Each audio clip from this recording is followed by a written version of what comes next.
ನಮಸ್ಕಾರ. Crime files ಕಾರ್ಯಕ್ರಮಕ್ಕೆ ಸ್ವಾಗತ. ಇಂದು ನಾವು ಕೊಡಗಿನ ಮಡಿಕೇರಿಯ ಹೊರವಲಯದ ಒಂದು ಸಣ್ಣ ಹಳ್ಳಿಯ ಭಯಾನಕ ರಹಸ್ಯವನ್ನು ಅನಾವರಣಗೊಳಿಸುತ್ತಿದ್ದೇವೆ. ವರ್ಷ 2024 ಅಕ್ಟೋಬರ್ 10. ಸಮಯ ಬೆಳಗಿನ ಜಾವ 6:30. ಒಂದು ಕರೆ ಬಂತು.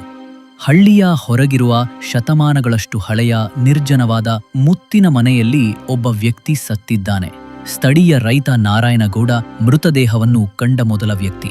ಪೊಲೀಸರು ಸ್ಥಳಕ್ಕೆ ಬಂದಾಗ ಶಾಕ್ ಆದರು. 45 ವರ್ಷದ ಸುಂದರ್ ಸ್ಥಳೀಯ ವರ್ತಕ ಕಳ್ಳಿನ ನೆಲದ ಮೇಲೆ ಮಲಗಿದ್ದರು. ಆದರೆ ಅವರ ದೇಹದ ಮೇಲೆ ಯಾವುದೇ ಗಾಯಗಳಿರಲಿಲ್ಲ. ಆದರೆ ಅವರ ಕಣ್ಣುಗಳು ಭಯದಿಂದ ಅಗಲವಾಗಿದ್ದವು. ಅವರ ಹಣೆಯ ಮೇಲೆ ವಿಚಿತ್ರವಾದ ಗುರುತು ಸಿಗದ ಚಿಹ್ನೆ ಕೆತ್ತಲಾಗಿತ್ತು. ಇದು ಆಕಸ್ಮಿಕ ಸಾವಾಗಿರಲಿಲ್ಲ, ಇದು ಒಂದು ಕೊಲೆ. ಆದರೆ ಯಾರು ಕೊಲೆಗಾರ? ಮೊದಲ ಕೊಲೆ ಪೊಲೀಸರನ್ನು ಗೊಂದಲಕ್ಕೀಡು ಮಾಡಿದ್ದಾಗಲೇ ಎರಡನೇ ಘಟನೆ ನಡೆಯಿತು. ದಿನಾಂಕ ಅಕ್ಟೋಬರ್ 14, 2024. ಸಮಯ ರಾತ್ರಿ 11. ಮುತ್ತಿನ ಮನೆಯ ಬಳಿ ಸಂಶಯಾಸ್ಪದವಾಗಿ ಓಡಾಡುತ್ತಿದ್ದ 30 ವರ್ಷದ ರವಿಕುಮಾರ್ ಆ ಮನೆಯ ಪಕ್ಕದ ಕಾಡಿನಲ್ಲಿ ಸಾವನ್ನಪ್ಪಿ ಪತ್ತೆಯಾದ. ಸುಂದರ್ ಅವರ ಪ್ರಕರಣದಂತೆ ರವಿಕುಮಾರ್ ದೇಹದ ಮೇಲೂ ಯಾವುದೇ ಗಾಯಗಳಿರಲಿಲ್ಲ. ಆದರೆ ಅವರ ಹಣೆಯ ಮೇಲೂ ಅದೇ ವಿಚಿತ್ರ ಚಿಹ್ನೆ ಕೆತ್ತಲಾಗಿತ್ತು. ಸ್ಥಳೀಯರು ಮುತ್ತಿನ ಮನೆಯ ಬಗ್ಗೆ ಗುಸುಗುಸು ಶುರು ಮಾಡಿದ್ರು. ಆ ಮನೆ ಶಾಪಗ್ರಸ್ತ, ಅಲ್ಲಿ ಹಳೆಯ ದುಷ್ಟಶಕ್ತಿ ಇದೆ ಎಂದು. ಆರಂಭದಲ್ಲಿ ಈ ಮಾತುಗಳನ್ನು ಪೊಲೀಸರು ತಿರಸ್ಕರಿಸಿದರು. ಆದರೆ ನಾನು ನಿಮ್ಮ ಕ್ರೈಮ್ ಜರ್ನಲಿಸ್ಟ್, ಈ ಸತ್ಯದ ಆಳಕ್ಕೆ ಇಳಿಯಲು ನಿರ್ಧರಿಸಿದೆ. ಈ ಪ್ರಾಚೀನ ಚಿಹ್ನೆಯ ಅರ್ಥವೇನು? ನಾನು ಹಳ್ಳಿಯ ಹಿರಿಯರನ್ನು ಭೇಟಿಯಾದೆ. 80 ವರ್ಷದ ವೃದ್ಧೆ ಗಂಗಮ್ಮ ಮುತ್ತಿನ ಮನೆಯ ಕರಾಳ ಇತಿಹಾಸವನ್ನು ಬಿಚ್ಚಿಟ್ರು. ಸುಮಾರು 200 ವರ್ಷಗಳ ಹಿಂದೆ ಆ ಮನೆಯಲ್ಲಿ ಒಂದು ಭೀಕರ ಘಟನೆ ನಡೆದಿತ್ತು. ಒಂದು ಕುಟುಂಬವು ಅತೀಂದ್ರಿಯ ಶಕ್ತಿಗಳನ್ನು ಕರೆಸಲು ಪ್ರಾಚೀನ ನಿಷಿದ್ಧ ಆಚರಣೆಯನ್ನು ಮಾಡಿತ್ತು. ಆದರೆ ಆಚರಣೆ ತಪ್ಪಾಗಿ ಒಂದು ಭಯಾನಕ ಶಕ್ತಿ ಬಿಡುಗಡೆಯಾಯಿತು. ಆ ಮನೆಯಲ್ಲಿ ವಾಸಿಸುತ್ತಿದ್ದವರ ಎಲ್ಲರೂ ವಿಚಿತ್ರವಾಗಿ ಸಾವನ್ನಪ್ಪಿದರು.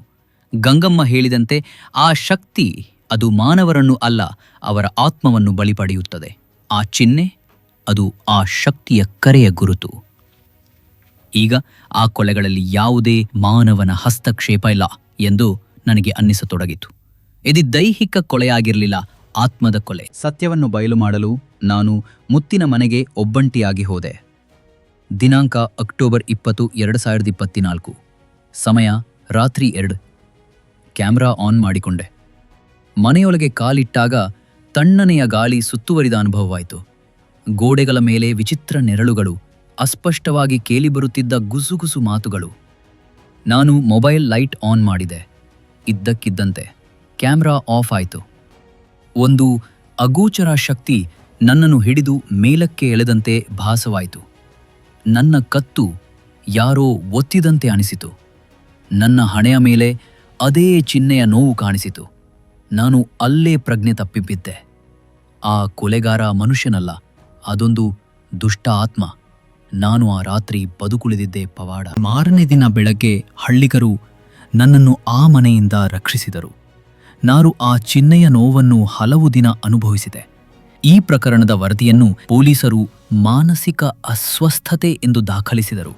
ಆದರೆ ನನಗೆ ಸತ್ಯ ಗೊತ್ತಿತ್ತು. ಮುತ್ತಿನ ಮನೆಯಲ್ಲಿ ನಡೆದ ಕೊಲೆಗಳು ಮಾನವ ಹತ್ಯೆಗಳಲ್ಲ. ಆ ಮನೆ ಈಗಲೂ ಅಲ್ಲೇ ಇದೆ. ಆ ದುಷ್ಟ ಶಕ್ತಿ ಈಗಲೂ ಅಲ್ಲೇ ಇದೆ. ಈ ಕಥೆಯನ್ನು ಬಹಿರಂಗಪಡಿಸುವುದು ನನ್ನ ಕರ್ತವ್ಯ.